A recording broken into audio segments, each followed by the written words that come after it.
Discuss the topic centripetal force. Centripetal force होता क्या है, सबसे पहले तो हमें ये समझना है। हम नॉर्मल फोर्स जानते हैं कि फोर्स क्या होता है, F is to M A, ये हमको पता है, F is to M A. और न्यूटन्स लॉ ये कहता है कि अगर किसी ऑब्जेक्ट पे हम फोर्स लगा रहे हैं then that object will do a linear motion. ठीक है, अगर कोई ऑब्जेक्ट है, मान लो उस पर ये कोई भी ऑब्जेक्ट है, तो वो क्या करना चाहेगा, वो हमेशा स्ट्रेट लाइन में ऐसे ही मूव करना चाहेगा जब तक कि हम उस पर कोई भी फोर्स अप्लाई नहीं करेंगे। ठीक है, अब हमने मान लो इस पर फोर्स अप्लाई किया, ये ऑब्जेक्ट ऐसे स्ट्रेट लाइन में जा रहा था। ठीक, अब हमने इस पर फोर्स अप्लाई किया इस तरीके से, ये हमने फोर्स अप्लाई किया, तो ये ऑब्जेक्ट ऐसे ना जा करके अब ये अपनी डायरेक्शन को क्या कर लेगा, इस तरीके से इसकी डायरेक्शन चेंज हो जाएगी। ठीक है, समझ में आ रही है बात? क्यों, ये सीधा जा रहा था, हमने इस पे नीचे से परपेंडिकुलर फोर्स लगाया और परपेंडिकुलर फोर्स लगाने के बाद क्या हुआ, ये ऑब्जेक्ट अपना डायरेक्शन चेंज कर लेता है। फिर यहाँ पे ये ऑब्जेक्ट ऐसे अब ये ऐसे स्ट्रेट लाइन में जाना शुरू करेगा, फिर हमने इस पे परपेंडिकुलर फोर्स लगा दिया, ऐसे अंदर की तरफ खींचा, तो ये ऑब्जेक्ट क्या करेगा, अब ऐसे मूव करने लगेगा। ठीक है, इसे अब फिर ये ऐसे सीधे जाना चाहता है, क्योंकि न्यूटन्स लॉ ये कहता है कि जब तक हम कोई फोर्स नहीं लगा रहे हैं तब तक ऑब्जेक्ट क्या है, वो स्ट्रेट लाइन में मूव करता रहेगा। फिर हमने इस पे परपेंडिकुलर फोर्स लगा दिया, जब हमने परपेंडिकुलर, फिर इसने अपना डायरेक्शन सीधा जा रहा था, अब ये ऐसे इधर टर्न हो गया। ठीक है, फिर हमने क्या किया, फिर से परपेंडिकुलर फोर्स लगा दिया, फिर ये ऑब्जेक्ट ऐसे जाना चाहिए, ये इधर मुड़ जाएगा, क्योंकि फोर्स हम अंदर की तरफ लगा रहे हैं ना और परपेंडिकुलर लगा रहे हैं। फिर हमने यहाँ पे फोर्स लगा दिया इस पे, ठीक है, परपेंडिकुलर, तो ये ऑब्जेक्ट ऐसे ना जा करके अब क्या हो जाएगा, ऐसे जाने लगेगा। ठीक है, और फिर यहाँ जब जाने लग गया, फिर हमने फोर्स लगा दिया, तो ये ऐसे ना जा करके ऐसे मुड़ जाएगा।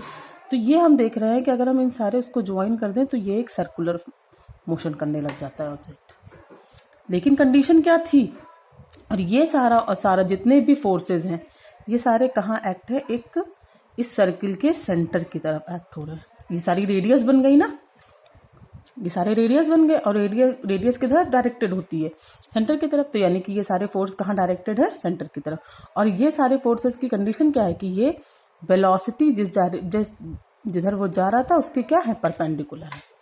ठीक है, तो इससे हमको ये पता चलता है कि अगर हमने किसी ऑब्जेक्ट पे, कोई ऑब्जेक्ट अगर v वेलोसिटी से मूव कर रहा है and we are applying the force perpendicular normal to that velocity, then the object have to do the circular motion. मतलब अगर हमने उस पे परपेंडिकुलर फोर्स लगाया है तो ऑब्जेक्ट को सर्कुलर मोशन करना ही पड़ेगा। means circular motion required the force applied normal to the velocity, या कि if a force is applied normal to the velocity, normal to the direction of the velocity, then the object will do the circular motion. clear हो रही है मेरी बात? And since this force is directed towards the center, that's why we call this force centripetal force. clear हो रही है मेरी बात?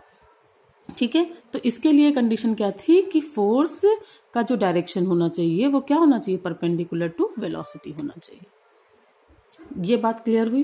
ठीक है, अब वेलोसिटी चेंज, डायरेक्शन वेलोसिटी का कंटिन्यूअसली चेंज हो रहा है, तो अगर वेलोसिटी का डायरेक्शन कंटिन्यूअसली चेंज होगा तो उसमें एक्सीलरेशन प्रोड्यूस होगा, and that acceleration is also directed towards the, since the object is doing circular motion, and the acceleration produces centripetal acceleration, and we know that the centripetal acceleration is equals to v square upon r.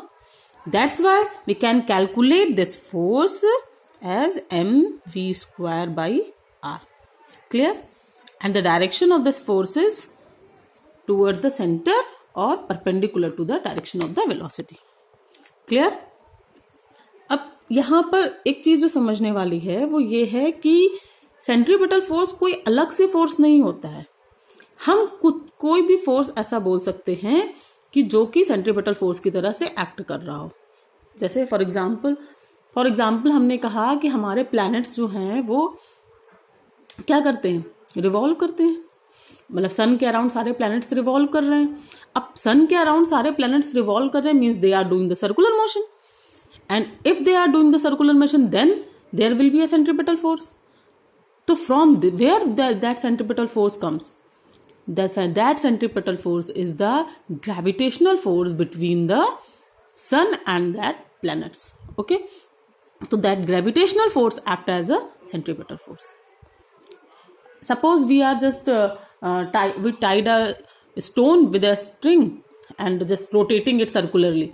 Okay, तो वहां पर वो circular motion कर रहा है हमारा stone string से बंधने के बाद, तो वो कैसे सर्कुलर मोशन कर रहा है, कहां से फोर्स आ रहा है सेंट्रीपिटल फोर्स, तो वो फोर्स कहां से है, the tension in the string and that tension is directed towards the centre.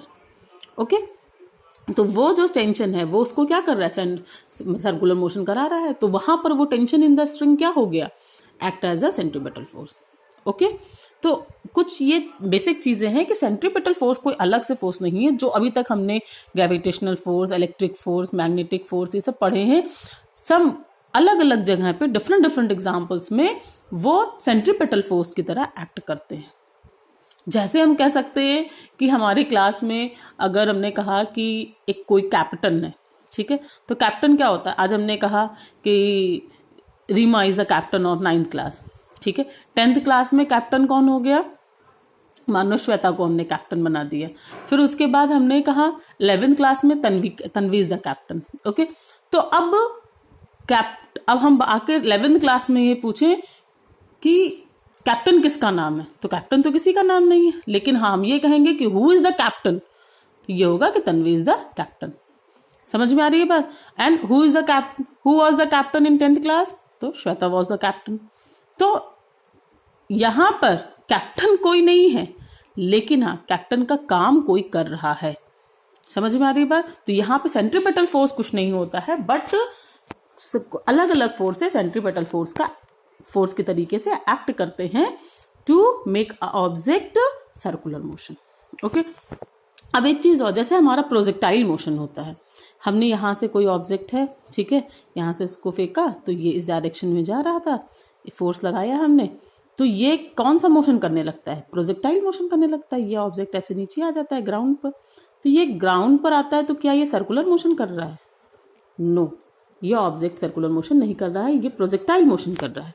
अब ये होगा कि अभी तो कहा कि हाँ इस पे फोर्स लगेगा तो वो सर्कुलर मोशन कर रहा है, एंड जो फोर्स इस पे लगता है वो फोर्स कैसा होता है, mg, जो कि क्या है, ग्रेविटी का फोर्स होता है हमारा वेट के कारण।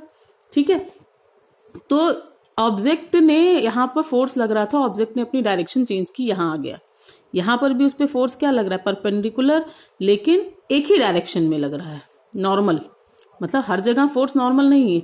अब ऑब्जेक्ट फिर यहाँ पहुंच गया, फिर भी हम उस पर फोर्स ऐसा ही लगा रहे हैं, क्यों, क्योंकि वो तो जो ग्रेविटी का फोर्स होगा वो तो हमेशा डाउनवर्ड्स लगेगा। ठीक है, तो यहाँ पर हर जगह एंगल जो है वो 90 डिग्री नहीं है, तो फोर्स नॉर्मल नहीं लग रहा है, इसलिए ये प्रोजेक्टाइल मोशन कर रहा है, सर्कुलर मोशन नहीं कर रहा है। क्लियर हो रही है मेरी बात। तो this is very important to understand कि सेंट्रीपिटल फोर्स एक्चुअली में होता क्या है। ओके